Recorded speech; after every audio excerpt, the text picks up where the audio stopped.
Adafunum enedue ana President John Mahama na adwen say oni the Catholic bishops and the civil society organizations, that is the CSOs, be share to deliberate on what to do concerning galamsey in Ghana because CCR it has become a crisis. Now the Lands and Natural Resources Minister Emmanuel Ama Kofibua ana Okasa na Sam Radio wajatum say a free say NDC ebetena okunya kese no so no galamsey has been worse. Not just say NDC ebetena okunya no so no galamsey nsem no asai kra essence time na nana adodankwa ekufuado ete akunya no so yenkone nkotie nsem a Emmanuel Ama Kofibua or lands minister okatre the CSOs and the Catholic bishops right in front of President John Dramani Mahama. Yenko sa ensemno emrasisia. Small scale mining is the largest gold producers in Ghana. 52% of the gold in Ghana are produced by small scale mining as opposed to 48% for large scale companies. Large scale mining is a preserve for all Ghanaians, and the latest data we have is that 3 million Ghanaians are engaged legally in this activity in almost 10 regions in the country today. Small scale mining, as you know, started with rudimentary tools, chisels, hammers, but that's not the same today. It has really moved to this period where we are now evolving into a new, complicated, sophisticated use of excavators to strip the land. And the data is clear. In 2024, the importation of excavators was the largest item of value that was brought into Ghana, 6.5 billion Ghana cedi. This is the first report, and you can imagine when you walk into an office and the first briefing you are getting, this is what you are told. Minister, welcome. But we are very sad to tell you that 44 of the 288 forest reserves that have been kept for years have been completely destroyed, almost 16%. Minister, it doesn't stop there. 9 of those forest reserves we've lost it to armed thugs. And if you see the classification of the Forestry Commission, they've classified those 9 zones as red zones. That is, Forestry Commission guards cannot enter. The Ghana Army had not been able to enter. In fact, between 2023-2024, the Ghana Army was directed not to enter any forest reserve. And so it was free for all that period. What were the consequences? 5,500 hectares for our pristine forest reserve had been completely destroyed. You saw some of the pictures. If you want to imagine it, that's equivalent to 7,500 football fields. Think about the implication of restoring this and how much billions you need to restore it. And these are the impacted areas. In Ashanti, Bekwai, Nkawie, Mankraso, Western Takwa, Dabuasi. So these 3 regions really are the main areas that has been impacted.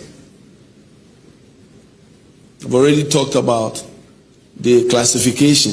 If you had done it in color form, you have seen that the top one is no go. The second one, which is like gold, is an area that is close to the first one. 18 is medium, you can manage, so they go in, they clear them out, they come back. And then the 5th one is the green zone, where basically we can control. This is the deepest we were sunk. And so I've talked about the red zone, and these were the 9 no-go areas. Jemra, Afao Hills, Tano Anua, Ofin Shelter Belt, Anua East. Just 2 weeks ago, if you saw that the National Anti-Illegal Mining had gone back to the shelter belt, it meant that the same talks are trying to take it back from us. We were immediate, we were swift, we were brutal. This is the extent of focus. Ladies and gentlemen, this is the Apamprama Forest Reserve in the Ashanti region. What you are looking at is not a city. the area view of our forest region, how damaged it is. Let's move from the forest to the water bodies. It even gets worse. We have 3 water systems in Ghana: the Volta, Southwestern, and the coastal basins. The Southwestern is the most impacted, especially rivers like Ankobra, Prata, and Onabia. And it gets worse. Constant importation of champagne machines, digging deep and polluting the water with dangerous chemicals has been the story.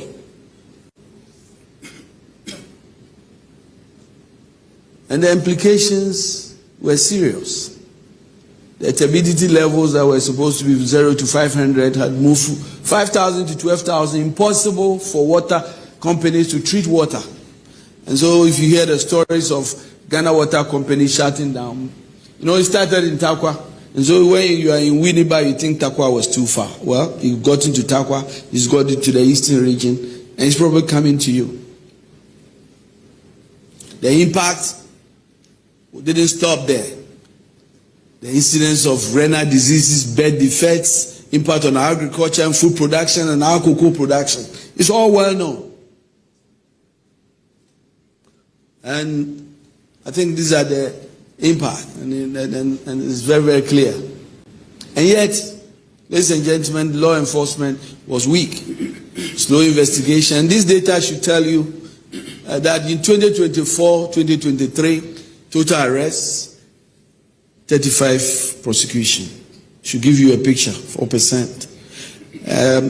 I think that we'll talk deeply about identifying the root causes. Why are we here? How did we get here?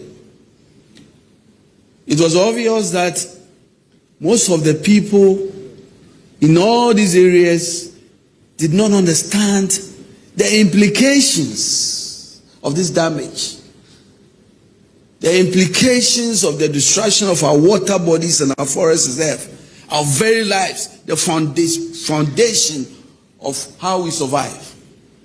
There was also clearly weak enforcement of mining regulation. The real problem was also with the regulators, the Minerals Commission and the EPA. I must be the first to say it.